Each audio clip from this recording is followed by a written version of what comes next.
नमस्कार, मैं हूं एसपी कश्यप और आप देख रहे हैं आर्यभट्ट न्यूज इंडिया। तो बड़ी खबरों से शुरुआत करेंगे। आज की जो बड़ी खबर बिहार से आ रही है। बिहार प्रधानमंत्री नरेंद्र मोदी के दौरे के बाद राष्ट्रीय जनता दल सुप्रीमो लालू प्रसाद यादव ने प्रधानमंत्री नरेंद्र मोदी पर तंज कसते हुए कहा कि अब बिहार में जुमलों की बरसात होगी। तो उन्होंने नरेंद्र मोदी के ऊपर एक किस्म का तंज कसा है कि नरेंद्र मोदी झूठे हैं, वो जहां जाते हैं वहां झूठ बोलते हैं। तो ऐसा जो है एक देश के प्रधानमंत्री के लिए कहना उचित तो नहीं है। बाकी आगे उनकी अपनी मर्जी है, वो भी बड़े नेता हैं, क्या वो सच बोल रहे थे झूठ बोल रहे थे, इसका फैसला जो है वो जनता वोट में हर बार करती है।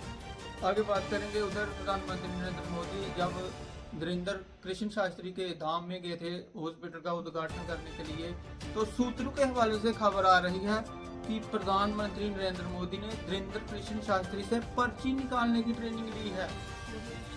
तो इस पर कुछ भी नहीं कहा जा सकता तो ट्रेनिंग ली है या नहीं ली है, लेकिन ये बात जरूर चल रही है कि प्रधानमंत्री नरेंद्र मोदी ने पर्ची निकालने की ट्रेनिंग मांगी थी धीरेन्द्र कृष्ण शास्त्री से। और उधर आगे बात करेंगे पाकिस्तान की।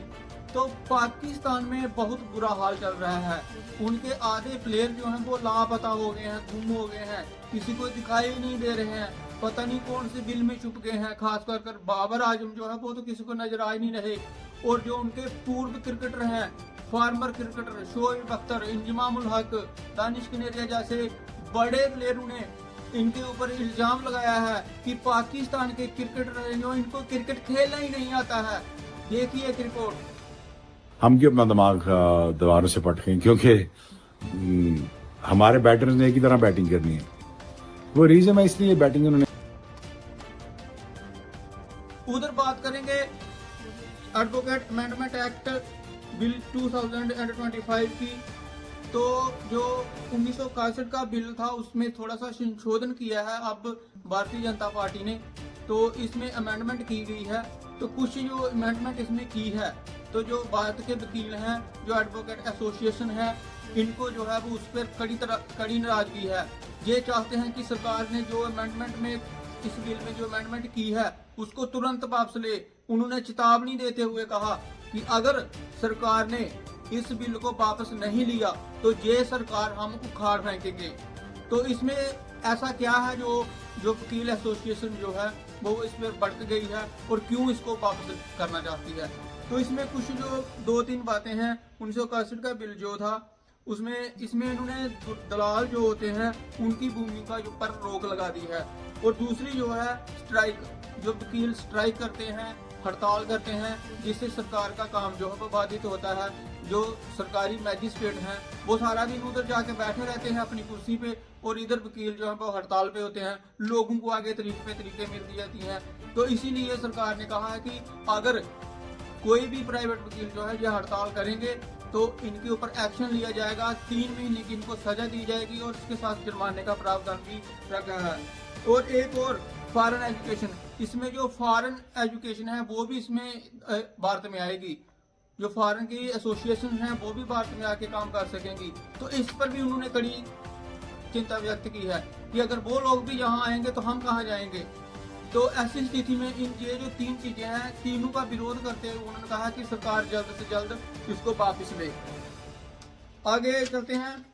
उधर राहुल गांधी ने तोते की तरह एक ही रटन पकड़ी हुई है, अडानी को जेल भेजो, अडानी को जेल भेजो, अडानी को जेल भेजो। आखिर सरकार अडानी को क्यों जेल भेजे? किसने FIR करवाई है भारत में अडानी के खिलाफ? अडानी को क्यों राहुल गांधी जेल भेजना चाहते हैं? उसके पास इलेक्शन लड़ने का कोई और मुद्दा है ही नहीं।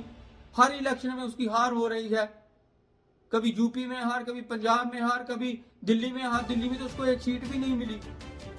तो राहुल गांधी का जो स्टेटस है वो दिन ब दिन जो है वो नीचे जा रहा है।